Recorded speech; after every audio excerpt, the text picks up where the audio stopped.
Bueno, vamos a empezar a hablar de las marchas, ¿sí? La marcha, si bien está casi al final, cuando uno va a escribir en el examen neurológico la marcha, uno ya a veces, si viene en el consultorio, ya le ve cuando está entrando, ya le está viendo.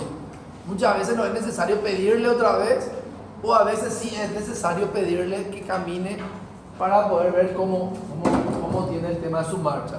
Entonces, ¿qué es la marcha? Es un movimiento complejo constituido por una serie de movimientos elementales que se asocian en el espacio y el tiempo. ¿Qué quiere decir? Hay un movimiento en espacio y tiempo simultáneamente y sucesivamente.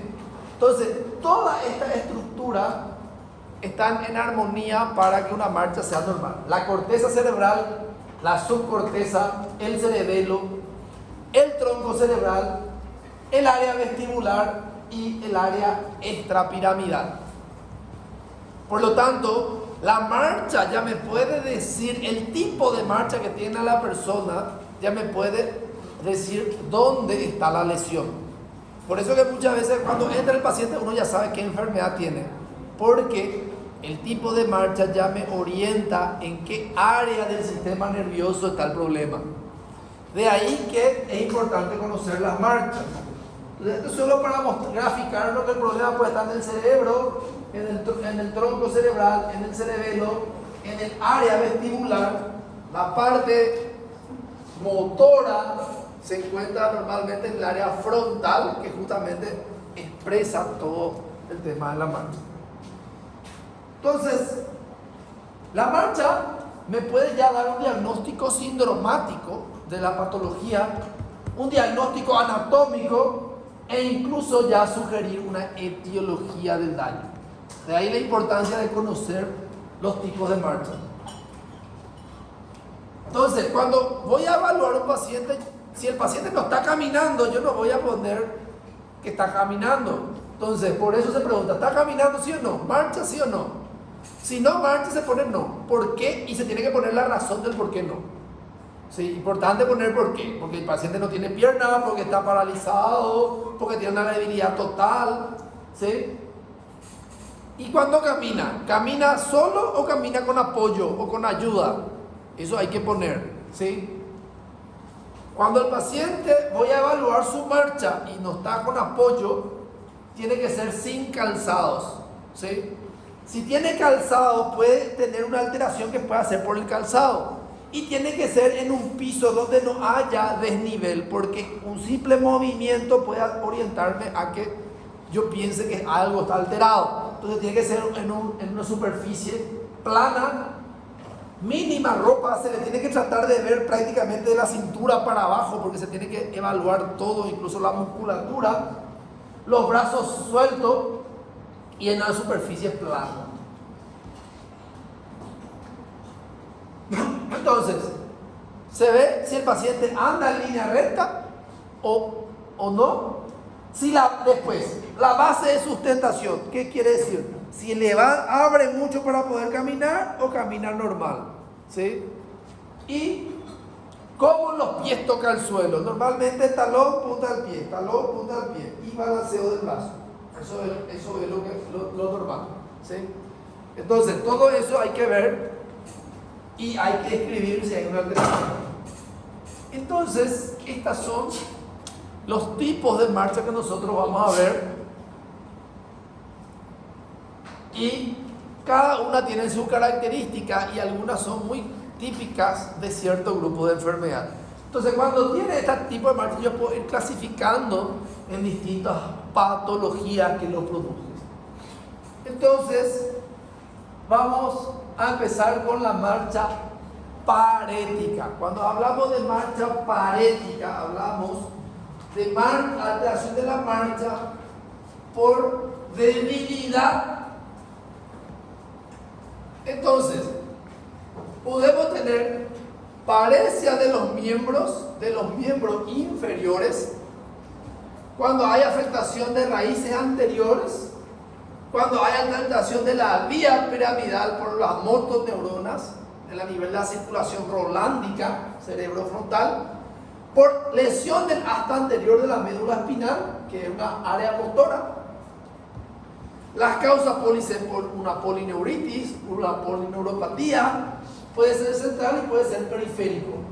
Una marcha que es frecuente de que sea periférico es una marcha conocida como Estepage, que ocurre por una lesión o una afectación del ciático popliteo externo. Hay una parálisis de los músculos extensores del pie y el peroneo. El pie cuelga, su punta roza el suelo al andar, levanta ampliamente la pierna a cada paso y luego los pies caen al suelo apoyando primero la punta de los dedos y después el borde externo. Se ve mucho en la atrofia multisistémica, en la esclerosis lateral amiotrófica y secuela de la poliomielitis aguda. Entonces, cuando es unilateral, ¿qué pasa? Es una debilidad de todo el cuerpo, de la mitad, de toda la pierna. Entonces, ¿qué es lo que hace? Al levantar, cuelga la pierna. Entonces, como no tiene fuerza para la parte de talón, la parte superior es la que ayuda para poder levantar. Y por eso hace agarra. Y siempre es la punta del pie. Entonces, cuando tiene ese tipo de marcha se le conoce como Estepage. La gran mayoría de las veces suele ser por lesión periférica, pero a veces puede ser por lesión de la médula espinal también, como la esclerosis lateral amiotrófica, que es una enfermedad neurodegenerativa, pero hace este tipo de marcha. La radiculopatía a veces puede producir ese tipo de marcha. Entonces, esa es su característica. Levanta la rodilla y cae por el pie, y obviamente que va a desgastar también los calzados. Ahora, tenemos la paraparesia espástica. En esto hay un miembro débil, pero es espástico, que quiere decir tiene un miembro rígido y débil. Normalmente ya en estadio un poquito más avanzado de lesiones. En este caso tenemos 3 tipos y por lo tanto tres causas grandes también.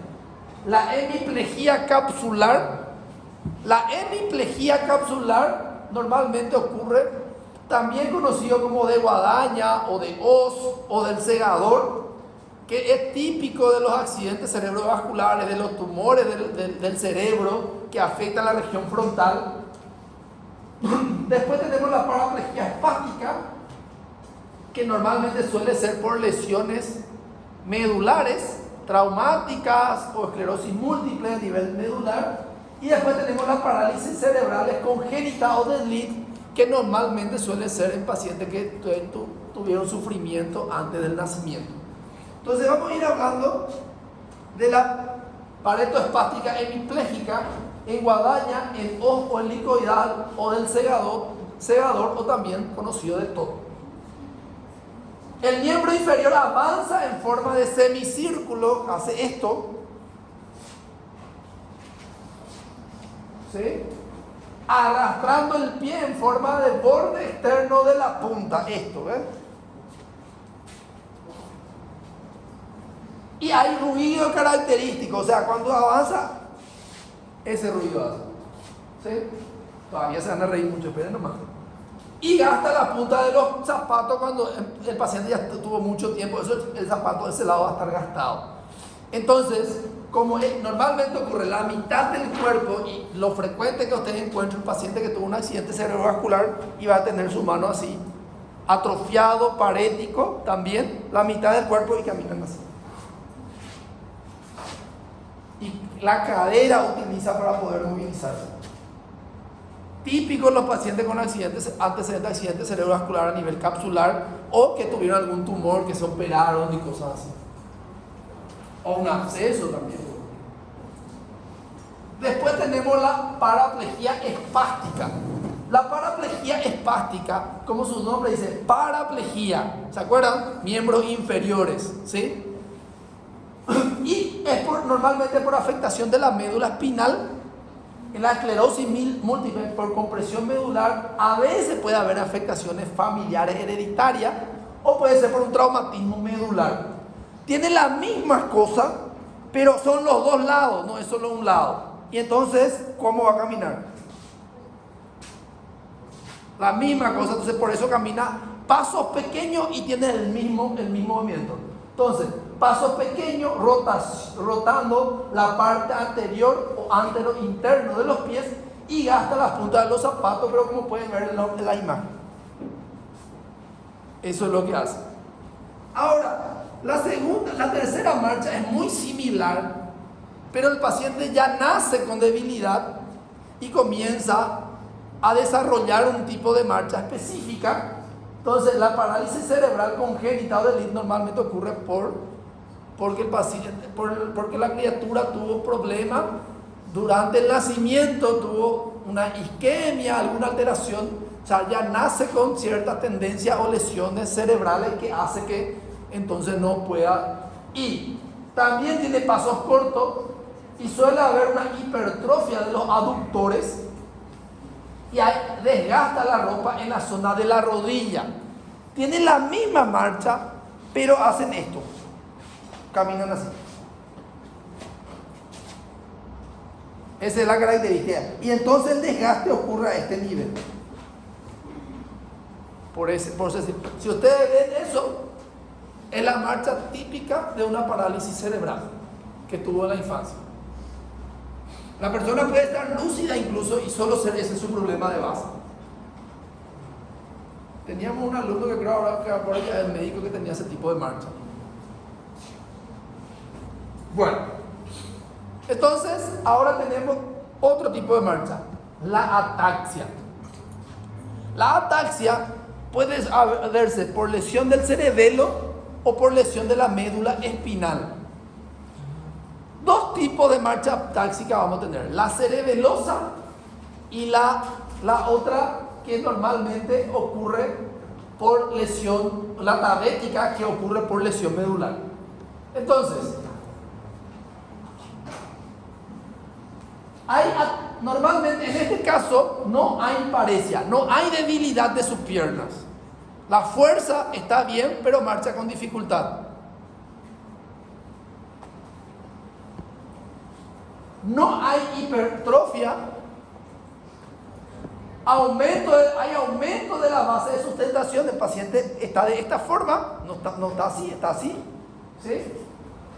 Y cuando camina inestable, ¿sí? No camina estable. Y hay vacilaciones como si fuera se va de un lado o del otro, ¿sí? Algunos ya experimentaron incluso acá. 90% ya experimentaron. Falta de medida en los movimientos, que no podemos medir en los movimientos. Puede ser por neuropatías periféricas o polineuropatías cordonales posteriores de la médula, cerebelo y laberinto. ¿Qué quiere decir? Esta marcha puede ocurrir desde el cerebelo y el tronco para abajo, todo el sistema nervioso central y periférico, pero no es del cerebro, ¿sí?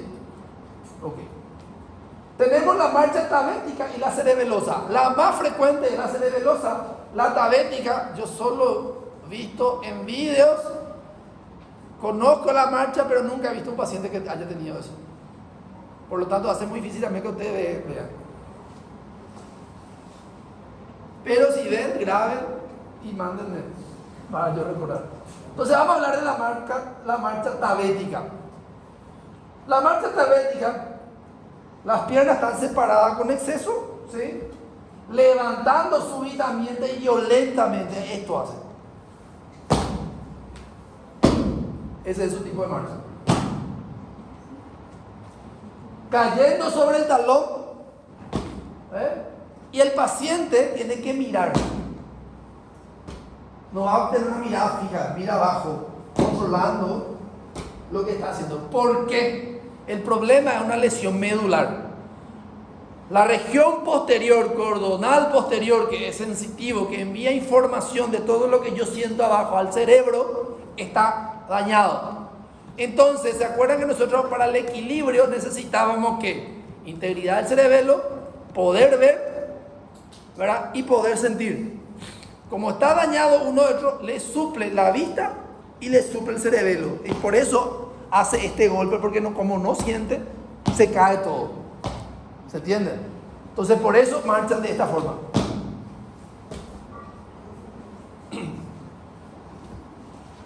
Raro que vean, pero bueno. Después tenemos la cerebelosa. Cualquier situación que afecte al cerebelo va a producir esta alteración. Y una situación, todo lo que es las sustancias tóxicas, fármacos tóxicos, como el alcohol, todo afecta demasiado al cerebelo. Entonces, y todas esas sustancias son lo que pueden producir no solo lesión orgánica, sino también puede ser por intoxicación o por sobredosis, para que tengan en cuenta. Entonces, hay vacilación, tendencia a caer hacia un lado, para adelante o para el otro. Hay los vales de los tensores y el paciente camina en zigzag. O sea, famoso la marcha de borracho, que no sabe hacia dónde se va a ir. Cuando el borracho camina peor, el cerebeloso es un poquito más ordenado cuando no es por intoxicación. Pero si nunca vieron una marcha cerebelosa o nunca experimentaron, quédense enfrente de John Jones a las 3 de la madrugada y vean cómo sale la gente. Y ahí van a ver. No es difícil. Puede ser una marcha cerebelosa. Si por ahí le encuentran a su compañero, si ven, hace un poco la prueba del té a ver si qué tal está. Ok. Ahora vamos a hablar de la marcha de pequeños pasos o la marcha parkinsoniana.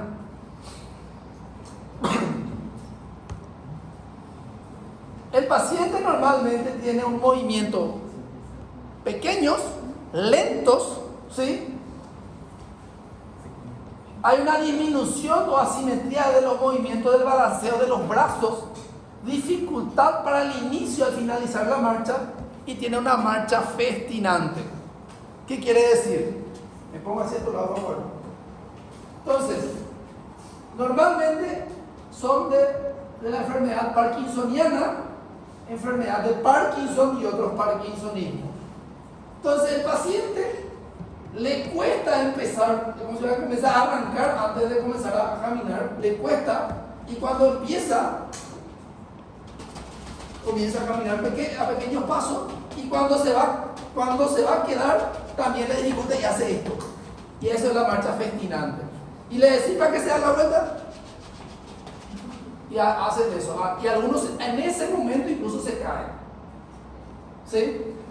Entonces, aparte de hacer la marcha a pequeños pasos, comienza a tener un temblor de la mano. ¿Sí? Y a veces ese temblor es los dos lados, pero a veces siempre, cuando es una enfermedad de Parkinson suele ser más de un lado.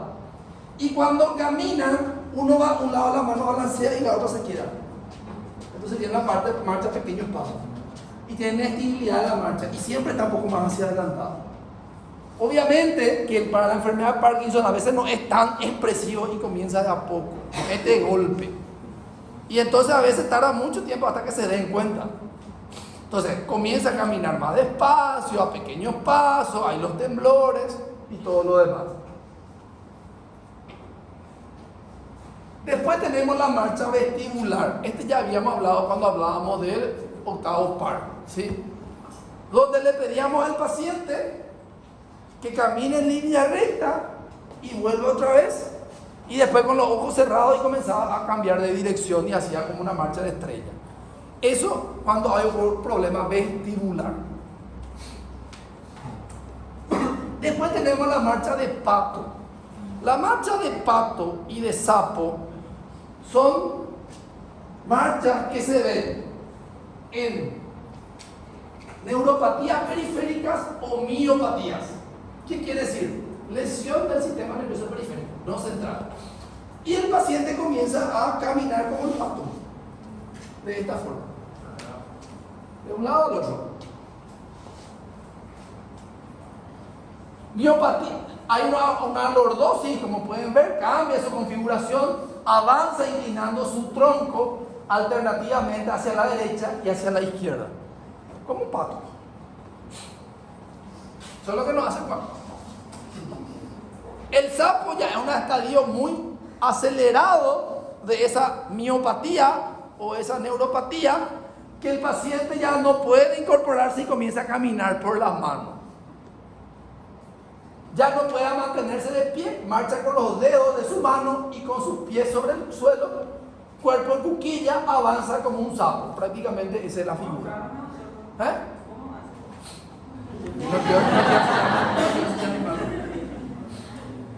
Ya te voy a cobrar el examen. Y después tenemos la enfermedad de Thomsen, donde hay primeros pasos son difíciles, luego se hacen con normalidad y nunca puede girar rápidamente. Esto es muy raro, no le voy a demostrar. Después tenemos la enfermedad de Crohn o Corea. Acá avanza con mínimo movimiento oscilante del tronco, impresiona que el paciente se va a caer, tiene muecas en la cara, comienza a mover toda su cara, movimientos bruscos y desordenados de los brazos y del tronco. Y parece como un payaso, por eso el tema es de Crohn. Y el tema de Corea es justo por el tema que hay una danza oriental que le simula mucho. Entonces el paciente hace esto. Y es por lesión normalmente de los troncos cerebrales, de los núcleos de la corteza cerebral. Normalmente ocurre por esa alteración. La enfermedad de Crohn o Corea. Es muy llamativo el movimiento que hace. Totalmente desordenado comparado con los otros. Después tenemos la marcha apráxica. El tema de apráxica es como si fuera que la persona tipo se olvida cómo caminar, pero en realidad no es tanto así. Normalmente la marcha apráxica ocurre por lesiones frontales, paracentrales, bilaterales. La persona tiene dificultad para empezar la marcha, igual que lo que ocurre en la enfermedad de Parkinson.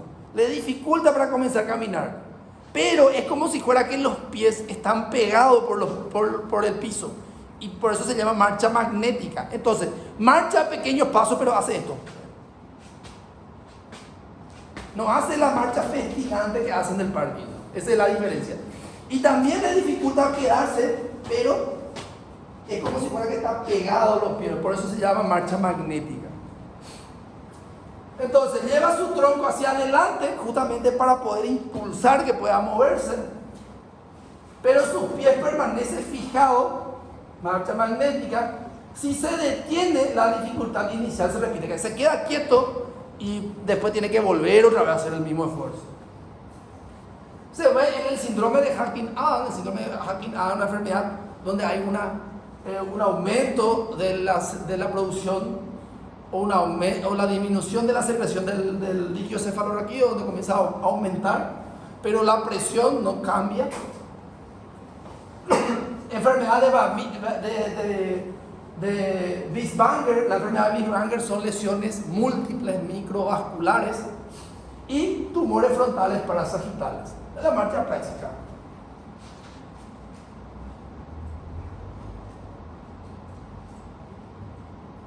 La marcha cautelosa prácticamente es la misma cosa, solo que es un poquito más exagerado, que es una evolución de la marcha atáxica.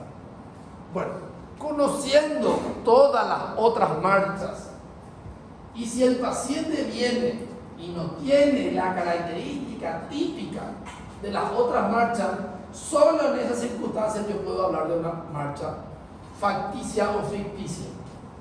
¿Qué quiere decir? Que el paciente tiene un trastorno mental no orgánico, un problema emocional o algo, pero no hay lesión de la corteza cerebral, del tronco cerebral, del nervio periférico. El problema es funcional mental, ¿se entiende? Pero para yo decir esto tengo que haber descartado todos los otros, y ahí recién puedo pensar en esto. Es lo último que yo tengo que pensar como médico, ¿sí? En este caso, los tipos son muy variados, tienen movimientos muy diferentes de los otros, arrastra el pie sobre el suelo o en zigzag, hace igual que el del Bieswanger, comienzan a arrastrar y hacen así. Pero no tiene ese que les cuesta, sino desde el principio hacen eso. No hay que les cuesta y después hace que con el Bieswanger, ¿entiendes? Suelen arrastrar. tiene lo que se conoce como astasia, abasia, que eso es incapaz de mantenerse de pie para caminar, pero realiza todos los movimientos estando acostado. El paciente le dificulta incluso caminar, y dice no puedo caminar y le cae todo, pero le pone la cama y levanta y todos los pies.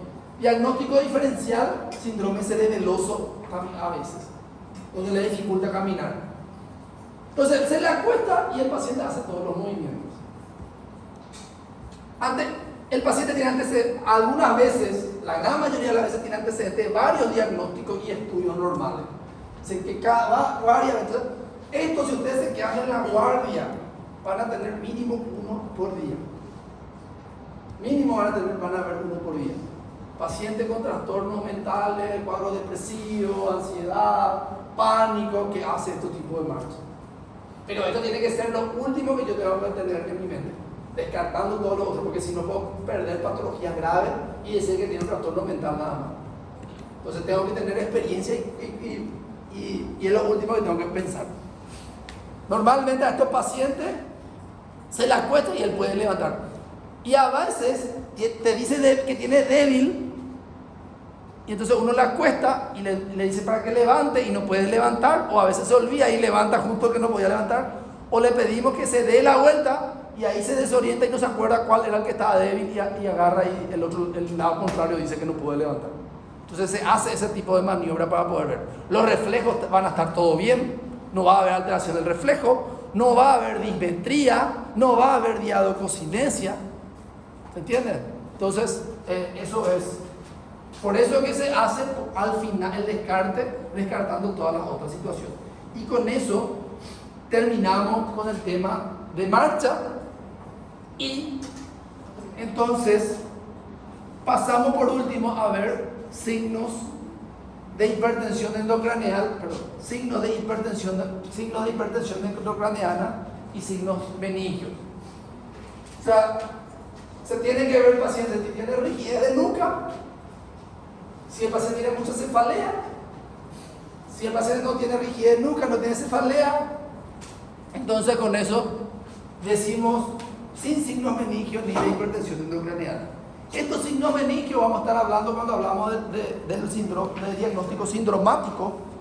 Creo que nos va a dar tiempo todavía, pero bueno, le voy a explicar igual. Tenemos el famoso signo de Kernig's y el signo de Brusinski, ¿verdad? Que vamos a estar hablando justamente en la parte de síndrome meningio.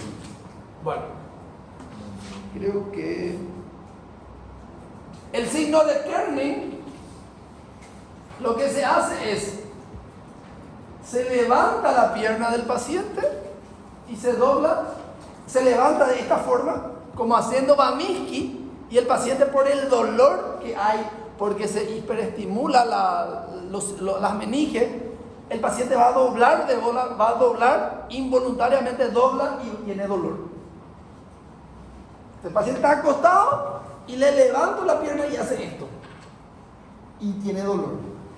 En el otro, en el Brusinski, le levanto la cabeza y el paciente flexiona la rodilla.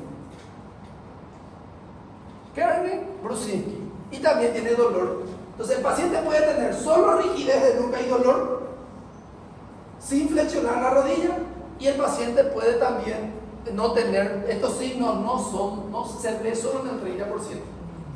Signo de Kernig-Brusinski en un síndrome meningio se ve solo en el 30%. Y se ve más en niños que en adultos. Por lo tanto, no esperen encontrar signos meningios típicos. A veces solo hay rigidez de nuca y ese es el único signo meningio que se tiene.